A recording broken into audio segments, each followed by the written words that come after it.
अस्सलाम वालेकुम ख़वातीन व हज़रात।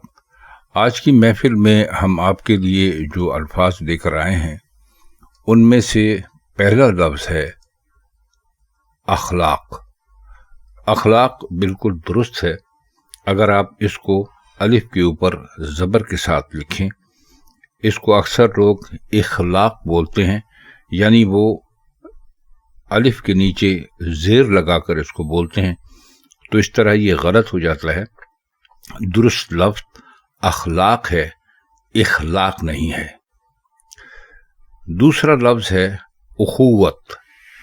अगर आप इसको इस तरह बोलते या लिखते हैं तो बिल्कुल दुरुस्त लिखते और बोलते हैं।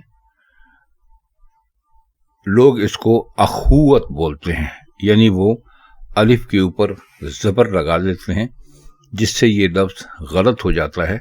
दुरुस्त लफ्ज़ उखुवत है, अखुवत नहीं।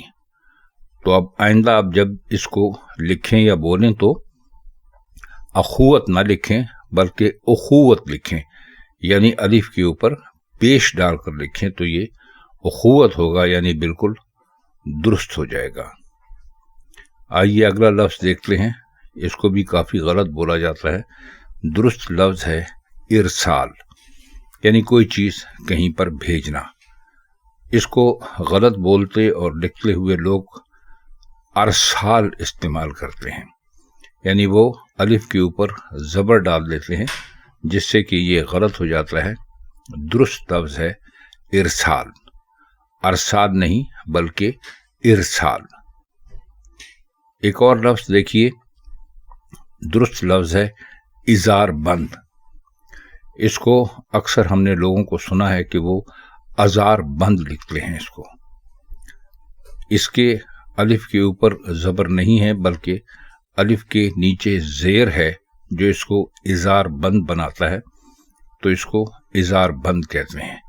इज़ार बंद अमूमन वो एक छोटी सी लकड़ी होती है जिसको डालकर आप अपना नाड़ा शलवार या पजामे वगैरह में डालते हैं, तो उसको इज़ार बंद कहते हैं, अज़ार बंद नहीं कहते। इसी तरह एक और लफ्ज़ है जो काफ़ी गलत बोला जाता है, वो लफ्ज़ है भरता।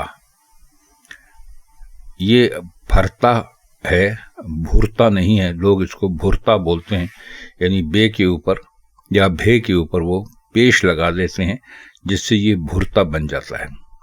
इस सिलसिले में एक बात और भी याद रखिए कि इसको अक्सर लोग हे के साथ लिखते हैं, यानी पे के बाद अलिफ लगाने की बजाय वो इसमें हे लगा देते हैं और इस तरह भुरता लिखते हैं, जो बिल्कुल गलत हो जाता है। ये भुरता बन जाता है, जिसका कोई मतलब नहीं है। दुरुस्त लफ्ज़ है भरता, यानी आप भे के ऊपर ज़बर लगाएंगे और ते के बाद अलिफ लगाएंगे तो ये भरता बन जाएगा।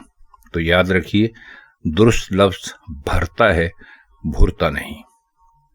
एक और लफ्ज़ जिसे हम आमतौर पर बोलते हैं और रोज़ाना काफ़ी इस्तेमाल करते हैं, वो है शर्म।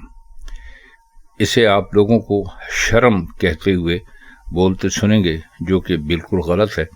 और शीन के ऊपर भी ज़बर लगा देते हैं और रे के ऊपर भी ज़बर लगा देते हैं, तो इस तरह ये शर्म बन जाता है, जबकि दुरुस्त लफ्ज़ शर्म नहीं है, शर्म है। तो आइंदा जब भी आप इसको लिखें या बोलें तो शर्म लिखें या ना बोलें, बल्कि इसको शर्म लिखें और शर्म ही बोलें। आज की महफिल में बस इतना ही। आपसे कुछ और अल्फाज के साथ किसी और महफिल में इंशाअल्लाह फिर मुलाकात होगी।